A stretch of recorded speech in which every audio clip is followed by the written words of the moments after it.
Hey there, Skullheads. I'm Snags. And I'm Ol Silky. And we're going to be interviewing a real cool band tonight. But before we get to that, just want to remind everybody to follow us on YouTube and Spotify. And go to snagsandsilky.com and buy all of our merch. Just back the truck up and just spend all your savings. Empty out your IRA right now. How's that for a call to action? That works. Yeah. So a few years ago, I forget now, but we went down to Bonita Springs, and out of the blue, I don't even know where I saw or heard this, but Yngwie Malmsteen was playing in this little dinner theater, and me and a buddy pull in there, and we see Joe Carola out in the parking lot, and we're like, "Hey, is Yngwie playing here?" And that was just how I met Joe Carola, and followed him on Facebook, saw him birthdays and sitting with his family and stuff, and kind of lost touch. And then where I work with a guy named Dean Leach, and apparently Dean and Joe are good buds. And funny enough, Dean's like, "Man, you got to check out," because I have this podcast. Dean's like, "You got to check out this guy, Joe Carola." And I'm like, "I know Joe Carola. What are you talking about?" So that's kind of the backstory on how I got to ask real quick, though, Joe, were you opening for Yngwie, or are you just there as a fan? As a fan, I dove on stage and I grabbed his strings. I don't know if you guys knew that part, but Yngwie likes to break his strings off the guitar in the set. And I was literally right at the foot of the stage, and he's looking at me, and I just kind of went on the stage, and as the strings were coming off, I was grabbing them. I rolled them up. I put them in a little plastic thing. I still have it. And I'm like, "Hey, Yngwie ripped on these strings." Pretty cool. That's awesome. That's cool. It's Slinkies. They're all nines. Yngwie threw picks out. It was a great show. Joe, I gotta say though, it was a bit of noodling. Well, Yngwie, no way. It's just like no songs, like it just. And again, it was amazing, but I would have preferred more of those first three albums, or Well, it's like the Allman Brothers. You got Dwayne Allman, and they start a song, and then it's 20 minutes of jamming, and then they get back to the song. Yeah. Anyways, go ahead, Joe. You were about to say something. So no, I was going to say that it's funny. You guys familiar with the Joe Satriani, Steve Vai? Yes. Yeah. Well, the G3. Yes, Joe Satriani, I got to say, has a lot of soul when he plays. When you talk about noodling, that's the thing. Yngwie is great, but it's really that high-speed noodling. But if you look at those three guys, I like Joe Satriani for the soul kind of playing sometimes as well. Mm-hmm. You see what I'm saying?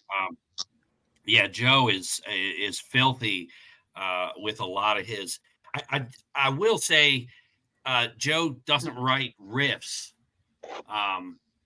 So I like that he's kind of doing stuff with Sammy right now, kind of stepping back and letting a band kind of, Yeah, they're doing well too on that tour. I like that for him.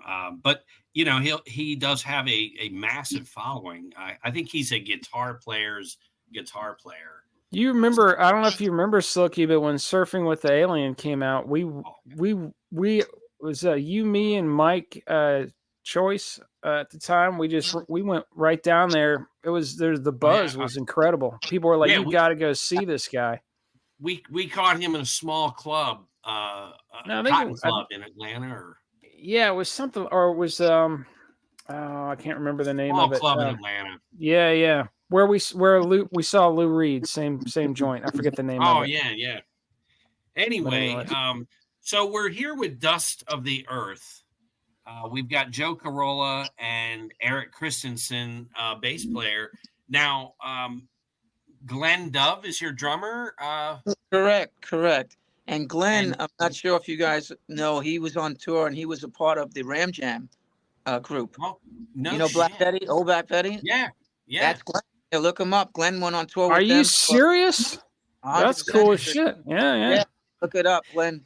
Yeah, Glenn Dove. He was the what happened is the original drummer got sick or something happened, and Glenn just kind of fell into it, and he went on tour with Ram Jam for a while. He went all over. So cool. He's a great guy too. He's a great guy. Yeah, I love those 70s just obscure bands. That's hilarious. They dropped one of the most jamming songs in the history of rock and roll, and then you ain't kidding. Yeah, and then that's it. Yeah, but hell, that was enough, man. That was enough for a career.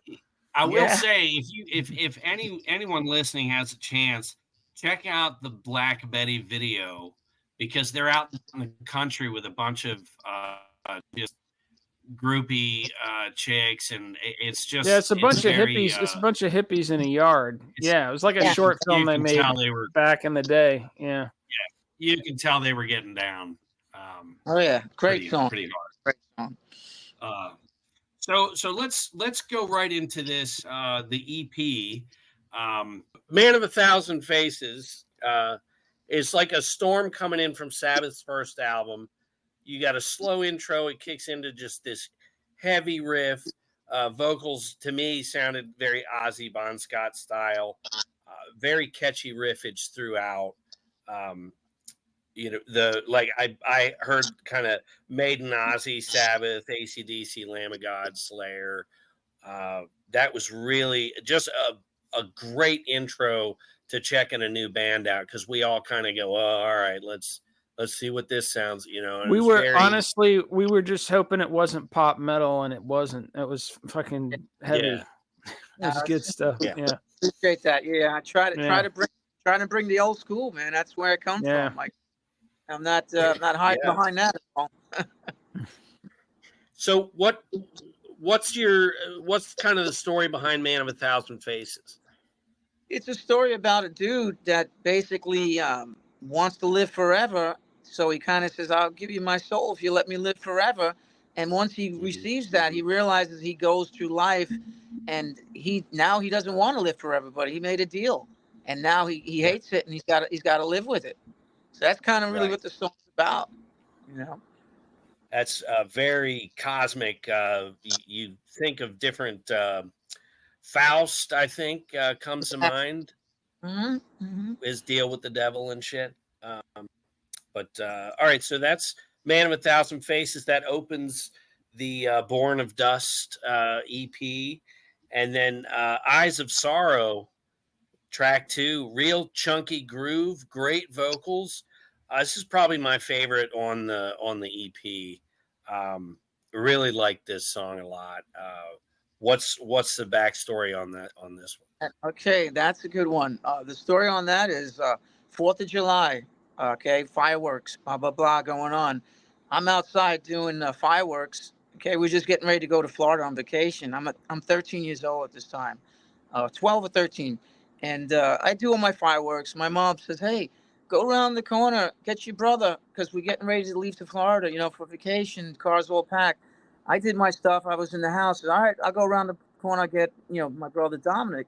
I go around the corner, and guess what? I get shot in the eye with a bottle rocket. Thank God it didn't go up. Oh yeah. Damn. You guys can't see it in the film here, but one of my pupils is completely dilated, and I can only see like 2200, which is not good at all. So it's really one eye that I'm kind of running off of. So that whole song is about rockets from the sky has blinded me, and that's how I became a guitar player. I was a jock before that. I used to play all sports, and once that accident happened, I couldn't play sports because of pressure. They said they didn't want me to get, so I got into guitar, and that's how I became a guitar player. That's at the end of the song. Awesome. You'll hear "The axe is my greater gain." Interesting. And that was. Yeah, I've noticed the lyrical content is not your common kind of cars and parties and shit. It's really interesting lyrics for sure. Stories. Yeah, the lyrics are definitely deeper. Yeah.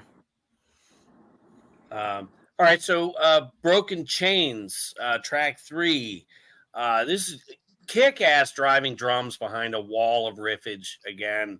I really like the way the drums come in on "Broken Chains." This one continues the energy of "Eyes of Sorrow." I really dig the lyrics in this. There's one line, "Why do you stand in my domain?"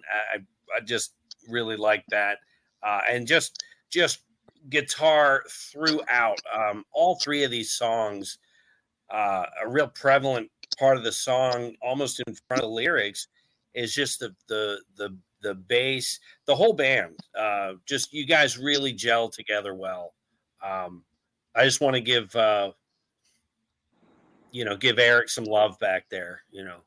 And you said it right. Gel is the exact right word, because Eric and I gel very well together. Eric wrote the words for that song, and I put a lot of the melodies behind it. And we worked together to make that song happen. And we gelled very well on that. But he can tell you a little bit about the song, what it's about, because he wrote that one. Words. That's mainly about. It's kind of funny because Joe's more kind of on the light side of things. I'm more on the dark side of things, and it's pretty much about vampires. And if you want to know what true love is, or hurt from love, would be the vampire story. So that's kind of. Oh yeah, yeah. I like it. So track 4, "Man on the Moon." This is a real cool, mellow tune. To me, it kind of echoes a little Planet Caravan, jazzy drums, real swing drum style. You can almost put this one on in 1971, but then the last half really kicks in as it builds. But this is I really like this song for that Sabbathy feel, Thanks. And again, yeah, I grew up on Sabbath, so that you're going to see a lot of that coming out in the playing, And what that song's about, I want to do a video about that one soon. It's about, a young kid basically that's staring at the moon. He's always looking at the moon craters, and one day this guy that was banished from Earth, it's an old myth. This guy was out collecting sticks, supposedly. He was working on a day he shouldn't be working. So he was banished to the moon. And that's why they always say there's a face on the moon. So I said, oh, that's kind of a cool thing to write a story about. So this kid's looking at this, moon. He's in his bedroom, and the man on the moon kind of connects with him. And he comes down from the moon, and he picks up the kid. That's what he's like, floating through the air, and he's moving through time. He shows him, hey, I was on Earth one day, and I've been banished for crime that I made because I worked on a day I shouldn't have worked. But he shows him all this cool stuff.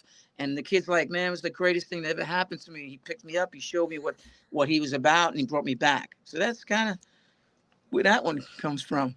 That's cool. It could be a really cool video. That's what I'm trying to produce. Oh, absolutely. And so the next one, "Breaking to Pieces." Now, throughout the EP, I said this before, the fretwork really stands out. This one's real inner turmoil type jam. And my idea for a video is like wind machine and rain, a string orchestra drowning in the tears.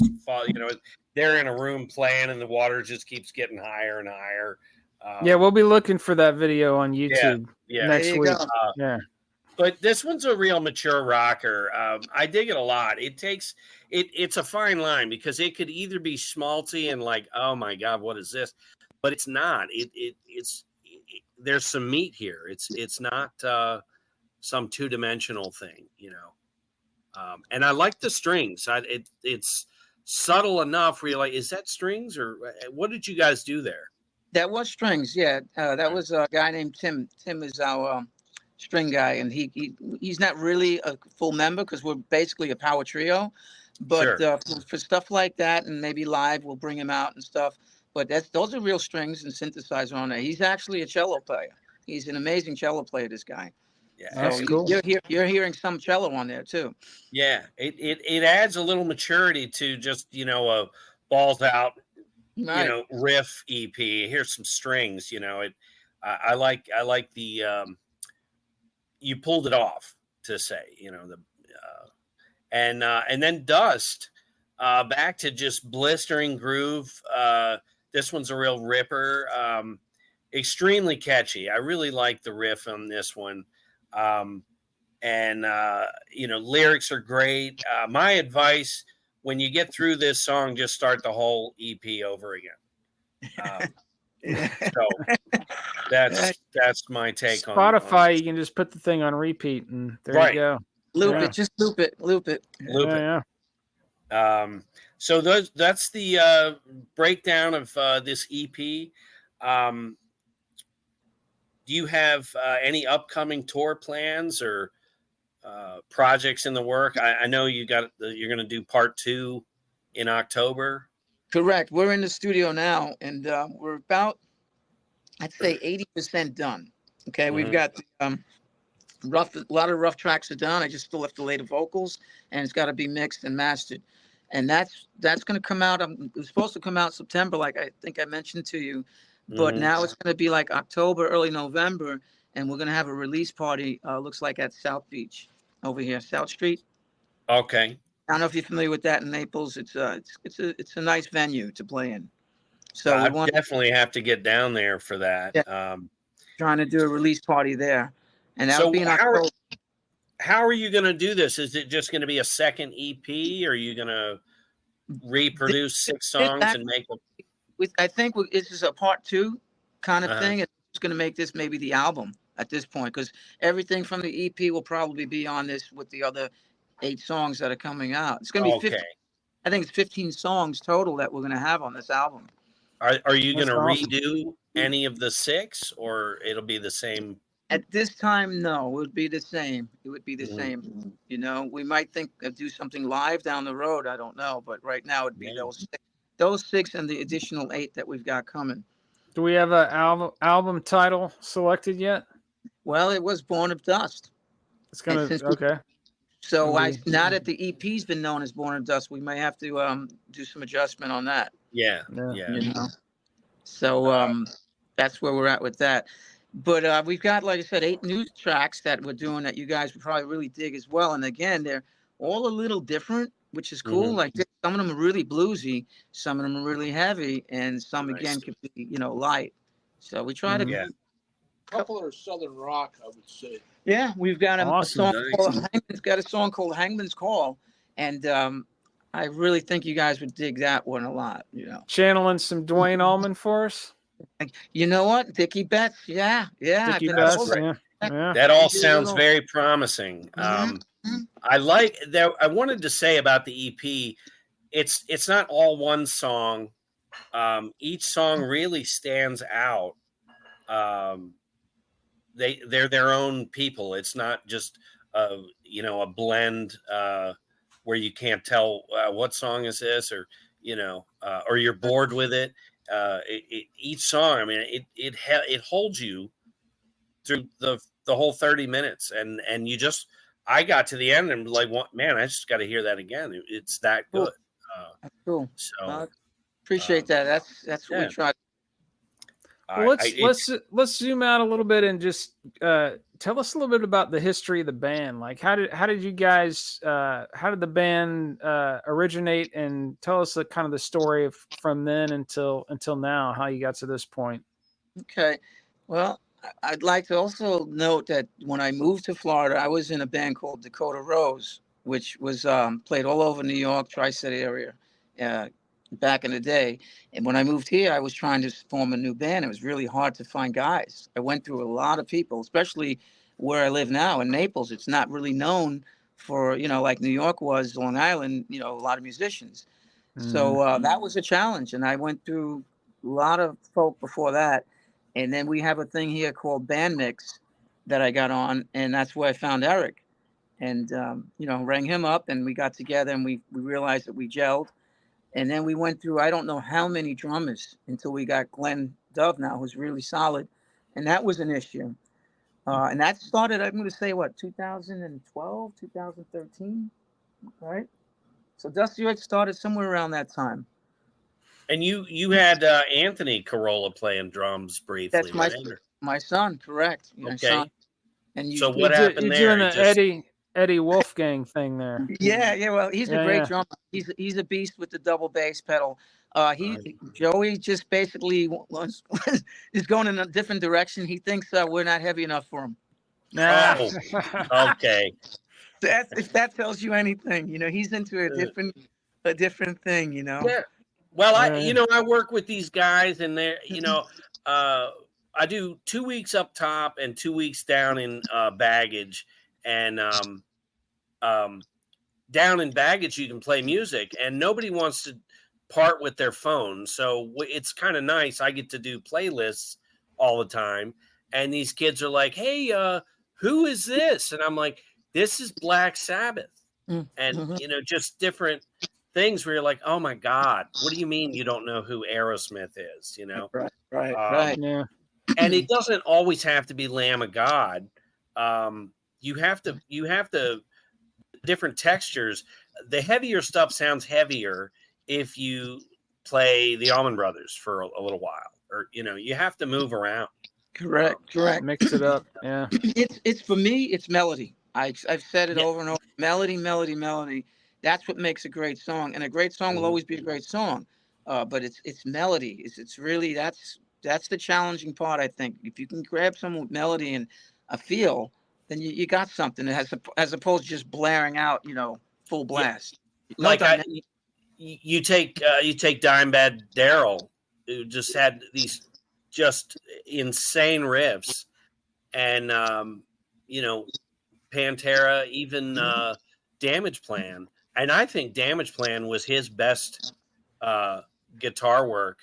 Yeah, if you look at his entire career, I really think he was about to really just go to a whole other level, because that melody is there. It's all the way right. through. It's more soulful. It starts to get more soulful. Your phrasing gets better. You get more soulful when you're playing. And that's what I was saying before about Joe Satriani. I find some of his phrasing is really good. As opposed to just rambling. Yeah, and when Joe was playing with Stu Hamm, the back and forth the two of them had was just untouchable. And it shows that not all things must pass. Not everything, you find like a small window where somebody really, they've got it right there, and time and life happens. And Mick Taylor with the Stones. Yeah, that's a great example. Yeah. Great example. So you guys got the band together. Has it just been what's taken so long to finally put something down on wax? Players, the right players.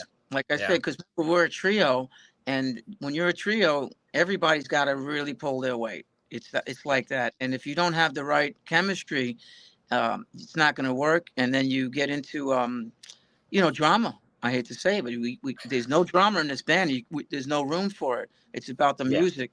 And once you get people that bring too much drama, then it's not going to work. We also had female singers in this band at one time, and that became more to deal with than we needed. So I wasn't going to sing. I wasn't even going to sing, but we went through so many people that it became this. That's the best way I can describe it. Right. I mean, Eric's the one that said, Joe, you might as well just start singing, because everyone we've been getting lately has got, issues. I'll give you an example. If you want a war story, we're doing a show in the Buddha, in Fort Myers. And it was a night that I'm playing with a kidney stone. What it's like to have a kidney stone? Yes. I've heard, Luckily, haven't experienced it. It was really bad, believe me. So we went on we were supposed to go on around maybe 11. We didn't end up going on until almost 12:30. So our singer just gets a little too comfortable at the table with drinks and stuff. By the time we get on stage, we're doing a couple of songs, and he's looping the chorus. And I'm like, is he for real? This chorus keeps replaying. So I looked at Eric. I said, oh boy, we're in trouble. So I finished the set singing. And after that, I'm like, that's it. We got to do something. We can't keep having issues like this. Those are the kind of moments that drove us to where we are now. I think of when anyone says power trio, it immediately you think Cream, Rush, our Lord and Savior, Lemmy. Yeah, Lemmy is our Lord and Savior. Yeah. Motorhead. Yeah, love Lemmy. The trio, ZZ Top, all incredibly prolific bands. Exactly. I think most trios are the greatest. I mean, even the Police. Look at all these three-piece bands. Yeah, Nirvana. that's another one. I can go on and on. Yeah. They're great three-piece Yeah. bands out there, and those make some really good bands sometimes. You know, Triumph. What about Triumph? Yep. Triumph, phenomenal. Rick Emmett. I got to see him. Actually, we play at the same place, the Calderon Concert Hall in Hempstead, New York. Rick Emmett played on a Saturday. We played on a Friday back in the day. That was my old band, and that's the same place that Judas Priest played, the Calderon Concert Hall. Wow, that's cool. Yeah, that's epic. Yeah, I forget Triumph is a power trio. Oh yeah, even Green Day was a power trio, right? Yeah. So as a trio, do you find it's just easier, or are there times where you want another guitarist, or it's a great question. Flesh out a riff? It's a great question. I'll give you an answer that Glenn Dove, our drummer, had mentioned. He goes, Joe, I played with a lot of bands and with two guitar players, but you somehow are able to make the rhythm and leads work. And that's the way you have to think when you're one guitar player. So for me, I have a certain way I kind of component everything, and it's just the way I see it. And it kind of works out really well. So if I have another guitar sometimes, it actually throws me off, believe it or not. Right. I can do it, and I've done it back in the day, but I prefer this because it seems to be more of a nucleus that you know every direction it's going. Yeah, I always liked one thing I always liked about, and they weren't technically a power trio because you had Diamond Dave up front, but the original Van Halen was basically this power trio, and what I liked was there was space in between the drums and the guitar and the bass, so you really hear every instrument. You know, it's not like you got two guitars playing so loud you can't hear the bass, and it's always this wall of sound. There's room to just hear, and that band was so fucking tight that you know it just. You wanted to hear every note, you know? Oh, exactly. Yeah. So I'm a big fan of the trios, man. John Mayer Trio. If you ever listen to John Mayer Trio, he had a great trio back a couple of years ago. He was doing that. Jimi Hendrix Experience. I mean, yeah. See, that was the one that was eluded me, and I should have. Now, this is a side note. There's a band called the Craigs, and it's all the same guy. He does the drums, the guitar, the bass, the vocals.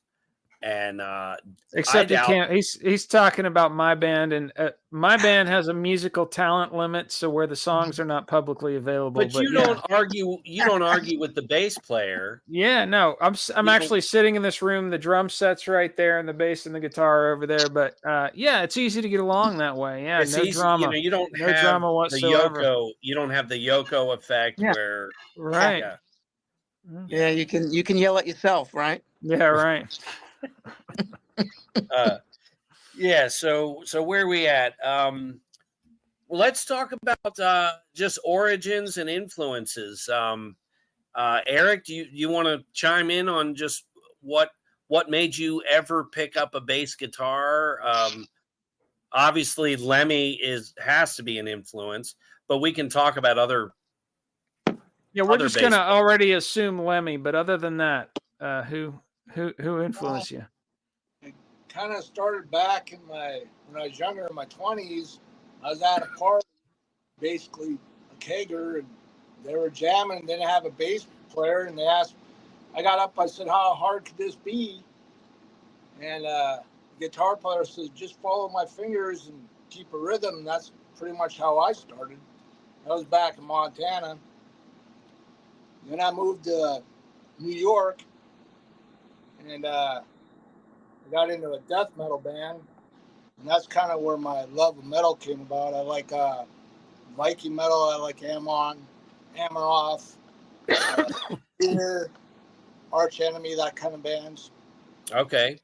So basically, me and Joe's music is a little different, but I'm not a fancy bass player. I don't try to show off. I just try to hold a heavy, steady rhythm, and that's just how I play.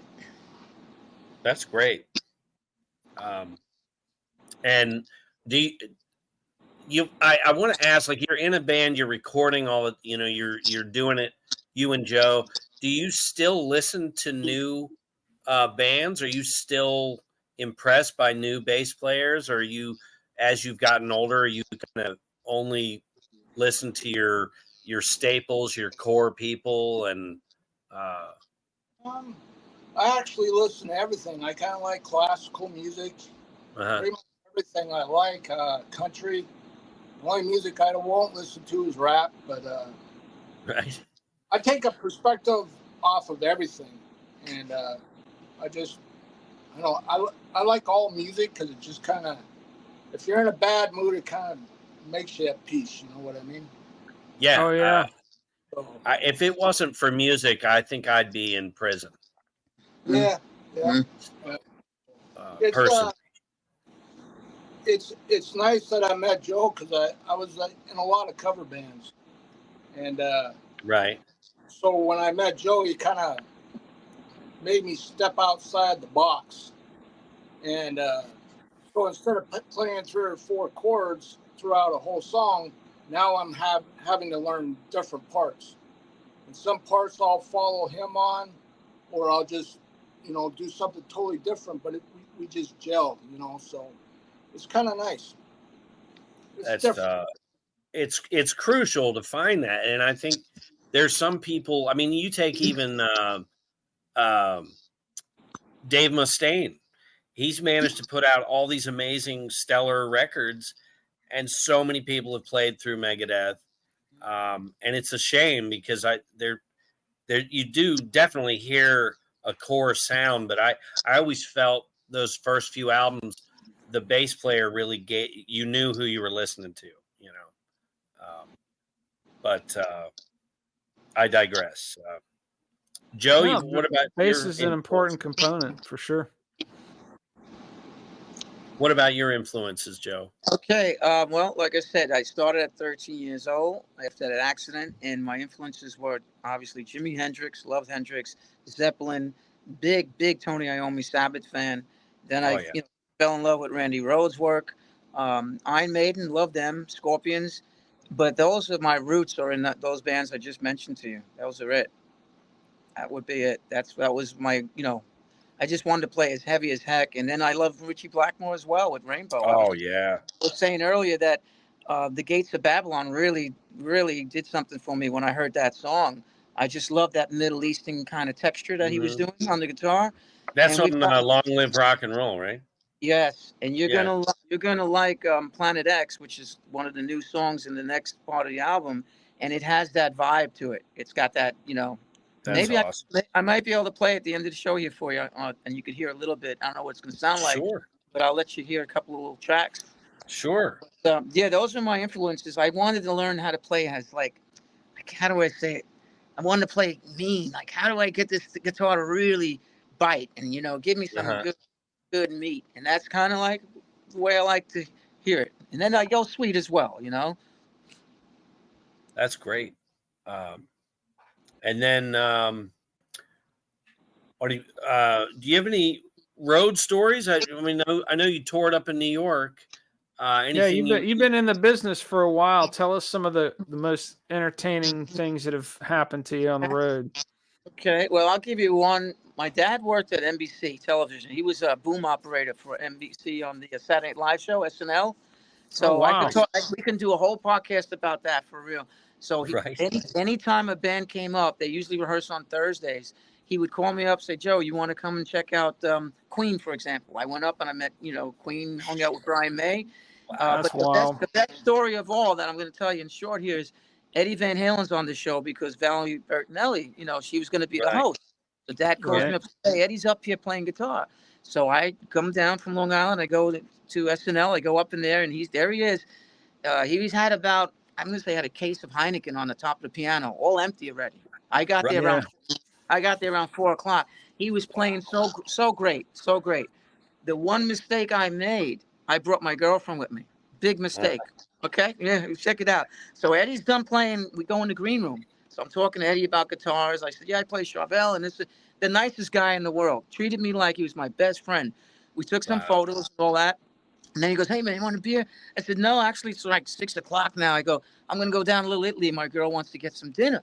He goes, all right, well, man, you come back. We can hang out. But why? What was I thinking? Yeah, man. When Eddie Van Halen tells you in the green room, girlfriends are exchangeable, and there's only one Eddie Van Halen.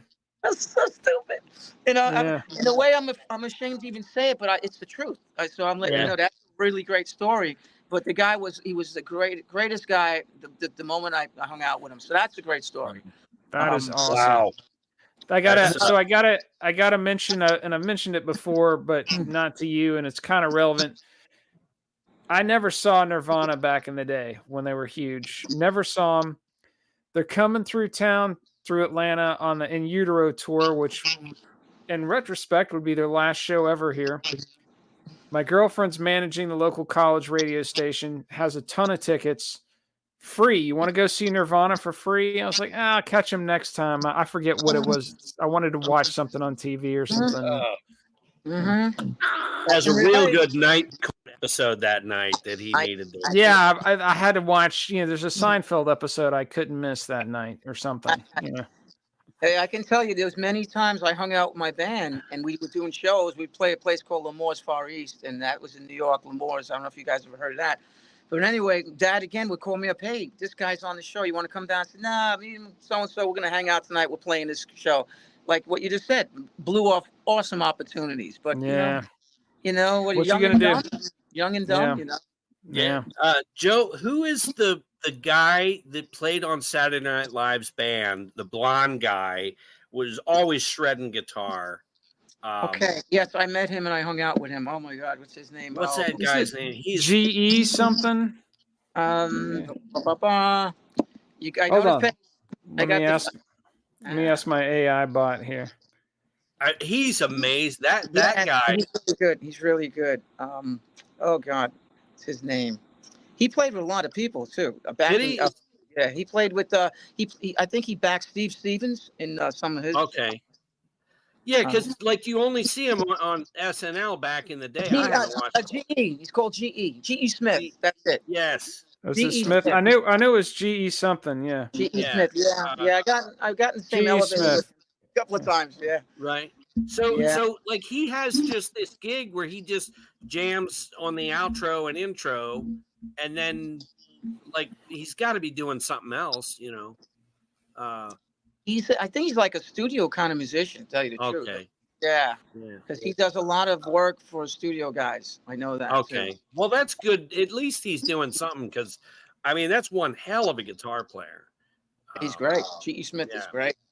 He's great. Another story I can give you real quick is we played. You guys ever hear of the Hammerjacks in Baltimore?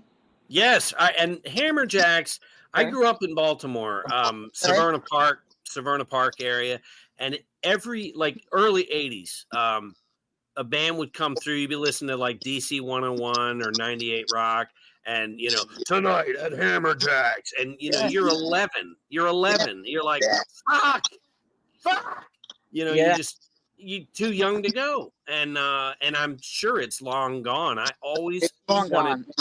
always wanted to go to Hammerjacks. Very, very iconic place. It had 3 huge stages, so that you could see 3 bands at one time, different levels. I think Gary Moore was playing the day we played Dakota Rose back in the day. But the story there is, they treated us really good in the dressing room. They brought us more stuff than we can imagine. But when we left, we weren't even a signed band. We had a demo out at the time, so people had the demo. But we had half the club follow us back to this hotel that we were staying in. And we were like, what the heck is going on? And we didn't expect that to happen. So that was kind of really one of these moments how does this happen? Right. You just want to go to bed. You got 50 people downstairs. That's hilarious. That's good stuff. Yeah. So the and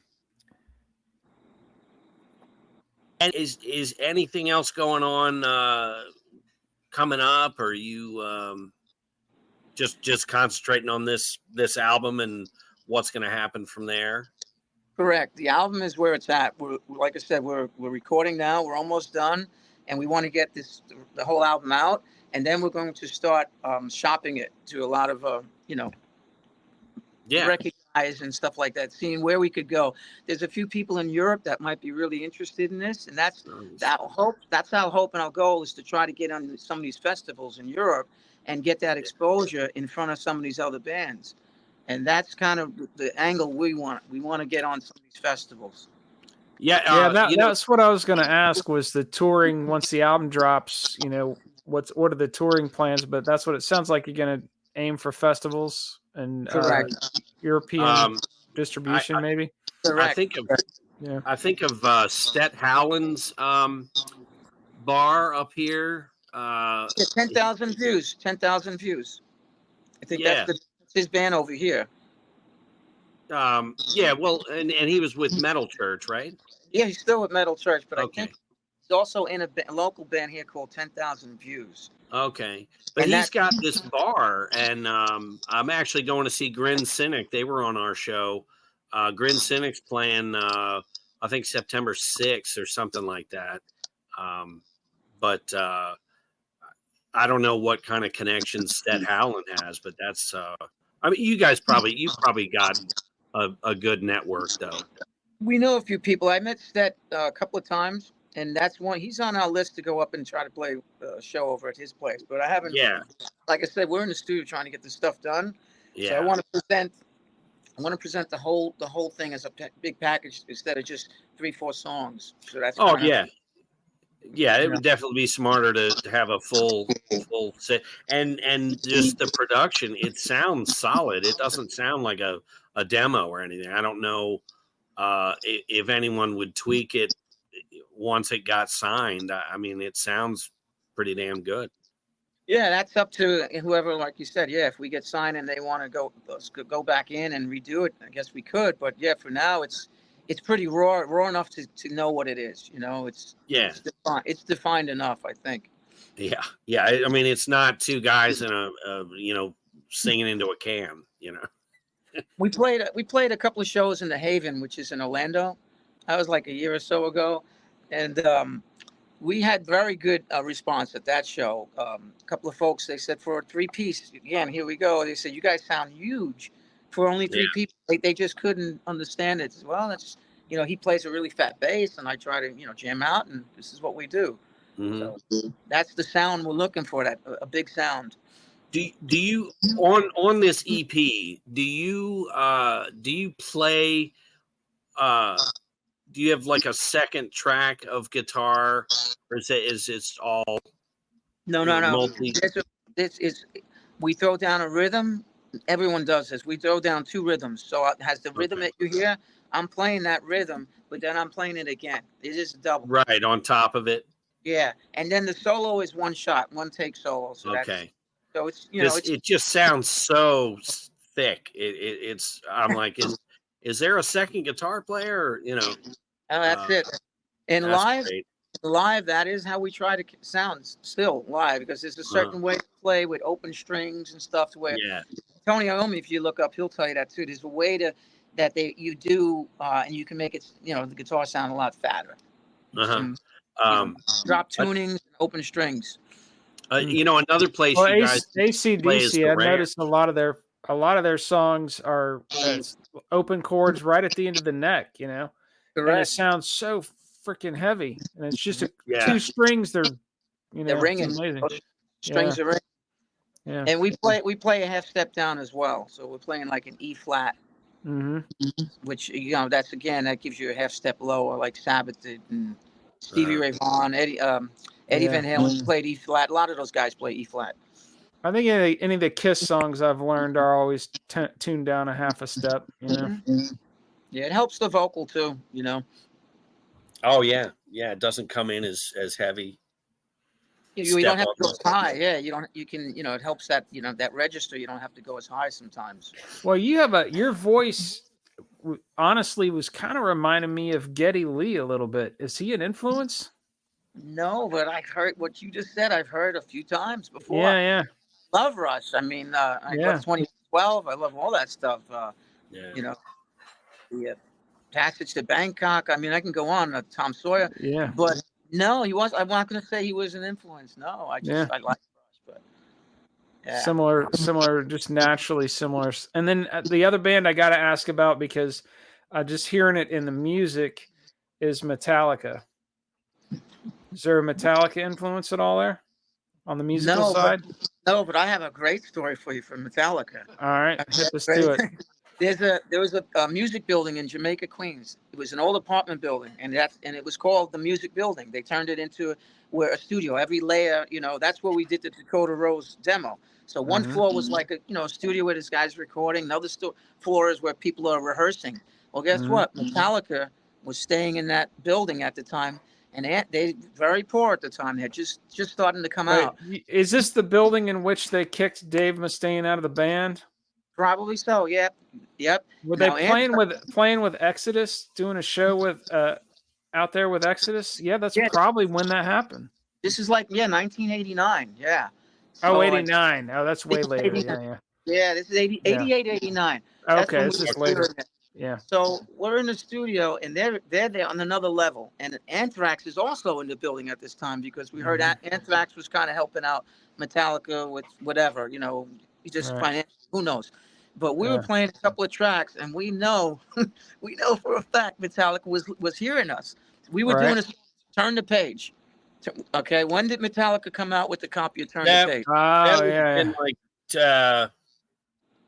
probably in the 90s. 99. Dakota Rose was doing that copy heavy, just like that, 1988, and we put it in the demo. We recorded it, and I know Kurt and one of those guys were listening, and they said, "That's a great idea. We should do That's and funny. they did it. That's great. See, and what sucks is if you bust out with that now, most people aren't going to think Bob Seger. They're going to go, "Oh, they heard that from Metallica."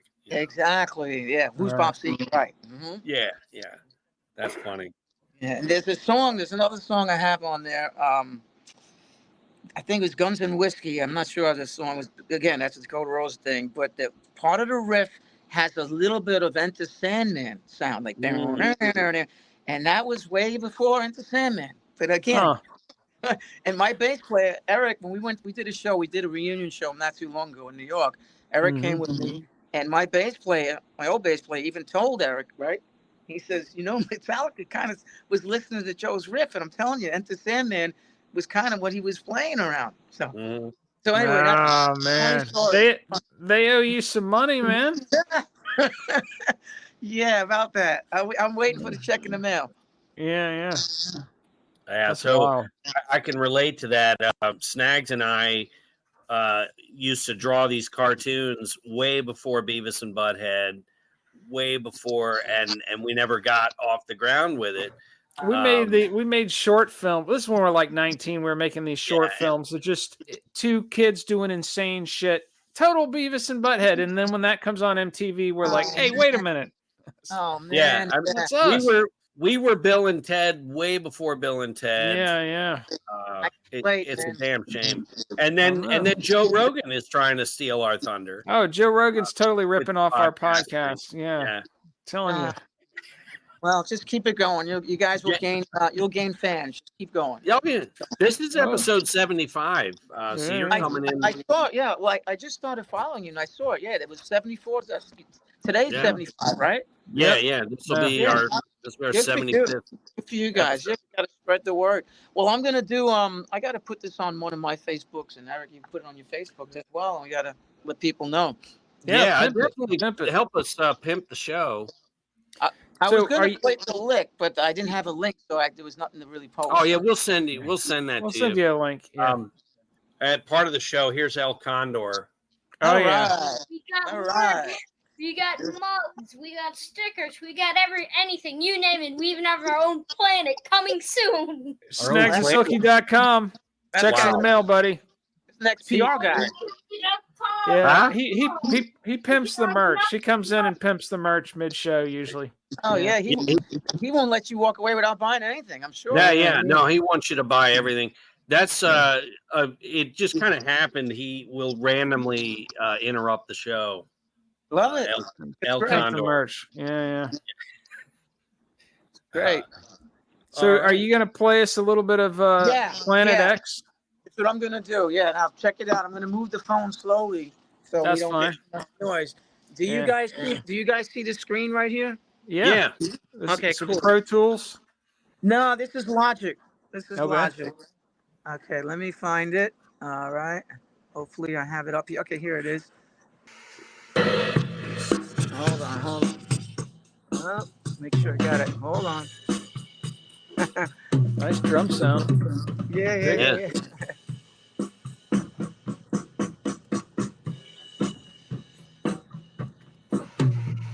Come on, man. So, Snags, I'm going to take this back into my little. Here we go. Okay. Here we go. Oh, I can hear it. Yeah, that Middle Eastern sound.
Yeah, this is inspired by Gates of Babylon. You can hear that in the guitar. Yes. What's the name of that scale? It's a certain type of a scale. It's a Fijian. Got it. Yeah, that's really awesome. Oh my God, that's great. Thanks, guys. I'll give you one more if you want to hear this. Now I'll go to the opposite. I'll show you. Let me show you something here. If you guys got time, you want to hear something else? Yeah. No, lay it down. Yeah, this one's called Sweet Cactus. This one's about drinking the juice, a little tequila. Now, Cactus is another 3-piece band. Oh yeah. And don't forget Focus. Also. Yeah. You're gonna keep. As you go to bed tonight, you're gonna think of so many more. You're like, holy shit! Budgie was Budgie a 3-piece? Yeah, Budgie was the 3-piece band. There you go. Hey. We got to do a 3 power trio episode. There you go. Okay, this one is Sweet Cactus. Check it out.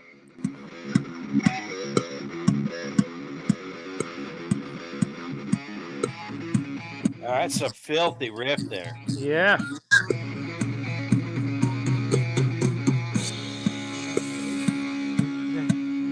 Groundhogs, 3-piece.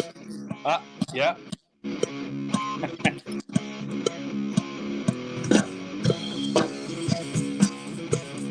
Anyway, that's kind of a bluesy one. Just so you know, this is rough. This is a rough track, and I don't even think it's based on this track. It's just guitar. Okay, well, the riff, the guitar and the drums are just locked in a killer fucking groove right there, man. Yeah, that in the pocket, man. Nasty. Yeah, you're gonna. I'll play a little more for you. Check it out. I'm gonna give you one more. Look at this one. This one is called "Don't Turn to Stone." Now, again, I want you to see variety. That's why I'm showing you guys this. Right. You know, you're seeing the difference. Okay. This one's called "Don't Turn to Stone."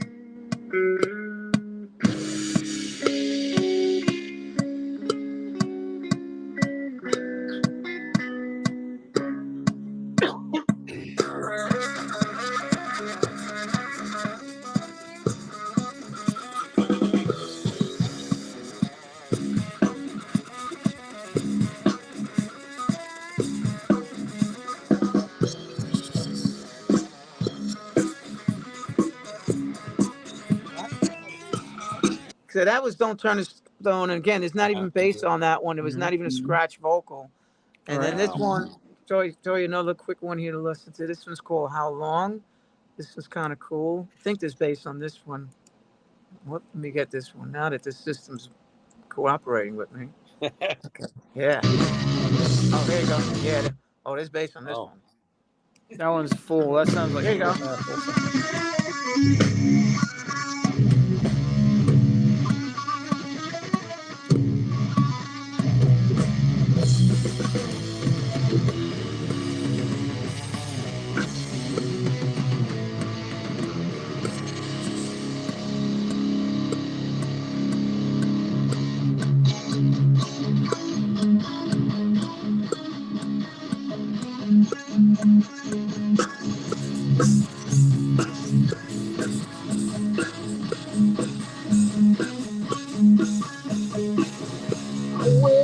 was alone till you come back to me.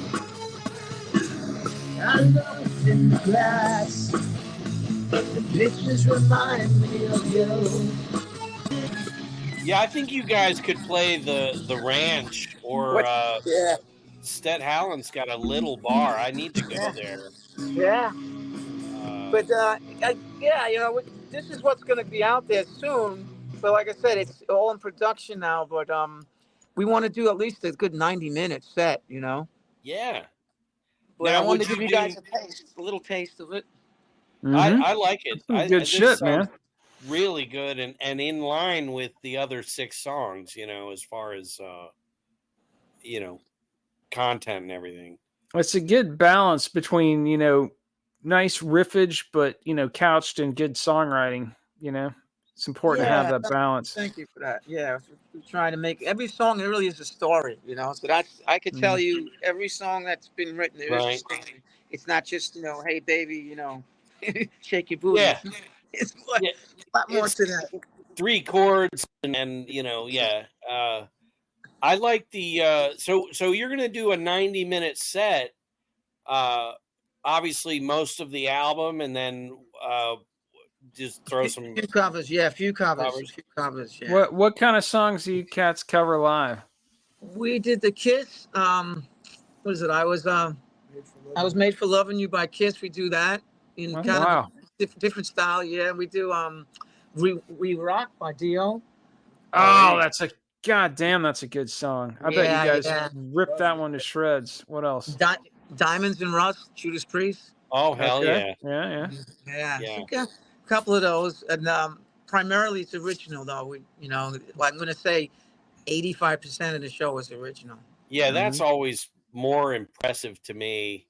I mentioned Grin Cynic earlier, and you know they played the ranch, and you get out there, and those guys, they're playing really good rock and roll, and it's all originals, and the crowd just could not get off the chair, and I'm like, God damn, man, what do you people want? Yeah. You came out. You know, you're there at the damn bar. Get off your ass. These guys rock, you know, and they did such a good show. I can't say enough about how good those guys are. You gotta check them out. Just can't. You can't get. We did a show on them. And they had some. Check them out. Yeah, their interview with us, they had some hilarious stories too. Crazy. Going on Howard Stern, they got on the Howard Stern show. And yeah, that was great. Stuff. But it's just upsetting, and I'm sure you may see this. You get up on stage, and you're like, to me, I just want to say, what do you people want? What really? Because you came out, but you're just going to sit on your ass. Here's a live band in front of you. Right. And they're tearing it up. It's not like they're Joe can't relate to that because at his shows everybody's just going fucking nuts. Well, there you go. They're swinging from the rafters. I haven't seen much of that. You know, but you know, I'll tell you another thing that we're staying away from tracks. We're not big on tracks. We want to play live, and what you see is what you get. Yeah, that's so important these days, especially now when everybody's, you know, Kiss does a whole farewell tour that's basically lip syncing. You know, come on, it's ridiculous, man. You know, that's awful. You know, I want to hear if you're like the album when I see you live, I'm very impressed. And I'll tell you, when I saw Iron Maiden, like I said, open up for Blizzard of Oz back in the day, I remember walking into the Palladium, and I was with my buddies, and I'm like, they're playing, you know, Number of the Beast. No, man, Maiden was on already. We got there a little late. They were doing, I think, Children of the Sea. Is that one of Children of the Grave or Children of the Dam? That's what Children of the Dam, yeah. Yeah. And I'm like, my God, it sounds, and it was all live. These were real, you know, Steve Harris. Yeah, well, Maiden, that whole band they're just virtuosos. They're consummate. Amazing. Yeah. Just like the album. Just like the album. Yeah. You know? And there was no tracks. You know, they added that corn nut, the fourth guitar player. Yeah, he just stands up there and swings his guitar around the whole time while everybody else is playing. That one I scratch my head on. I don't get it. Dave Murray and Adrian. Dave Murray and Adrian. I mean, come on. Yeah, Yannick he's well. If you read Bruce Dickinson's bio, basically Yannick was a friend of theirs, and they did when they kicked Meathead out of the band to get Bruce Dickinson back in as a singer, they couldn't kick Yannick out because he's a buddy of theirs, basically. Yeah, so he's getting a free ride, you know. A really good free ride. Yeah. Oh my really God. Good ride. Yeah. Yeah. But Paul Di'Anno back in the day, the Killers, I really like. I love those albums. Too. We've done two. We've done two Maiden episodes, one Paul Di'Anno and one Bruce Dickinson. But Paul Di'Anno is only 2 albums, but he deserved a whole episode because every song on those 2 albums is amazing. And Remember it's such Tomorrow. Remember Tomorrow. Yeah. Great. Yeah. Great. Oh. Great. Such a street punk kind of sound they had with him. It was amazing. And I get it. When you look at him now, you hear him now. It's great that they switched to Bruce Dickinson, but for that time, they captured unbeatable. Yeah. Well, it's a capsule too, because the time we were like 11, 12 years old, and that shit was just, Dio, Maiden, Ozzy, the Scorpions, Rush, all that shit. They weren't bands. They were the reason we were alive. Yep. Well, especially you look at how music was going in the late 70s. You had, first of all, you had the curse of disco. Well, when we were really young, right? And then the late 70s, you had the soft rock thing, Air Supply. And then in the early 80s, you had all this Flock of Seagulls crap. And and these bands were an oasis from all of that, you know? Yeah. All this shit you had to listen to Casey Kasem blathering about on the radio when somebody had the radio on. Get away from all that and you listen to the good shit. And the fact there were good bands still putting out music when the culture had been taken over by zombies, was pretty amazing. That's why they say a metalhead is always going to be a metalhead. You're always going to do that. It's in you, That's to this day, that's how I feel. There's such a camaraderie with metal bands, the fans, the metalheads. I can go to any place, and all of my T-shirts are usually metal related, and another fellow metalhead will be like, "Hey, dude, nice shirt, man," and if the situation. I got the most metal T-shirt of all on tonight. There it is. Three Stooges. Yeah. Nice, that's the ultimate power trio right there. Yeah. Larry, Moe, and that's Curly. What we're talking about.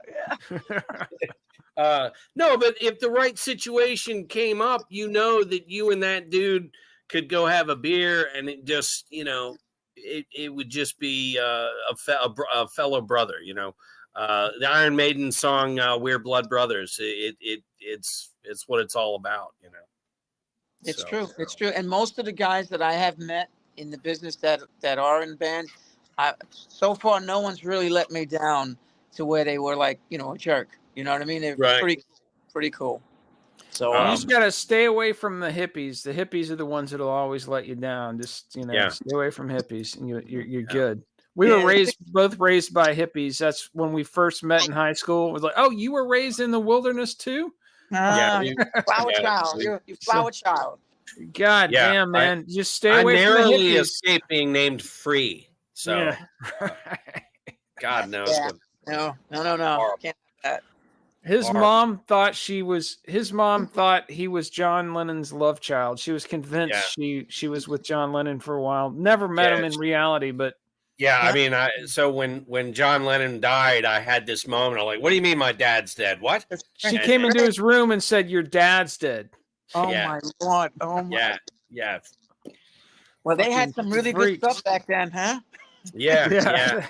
They did have the good drugs, but the girls didn't shave their legs, and nobody wore deodorant. It's just terrible. Oh my Lord! Yeah, stay away from that era, please. Yeah.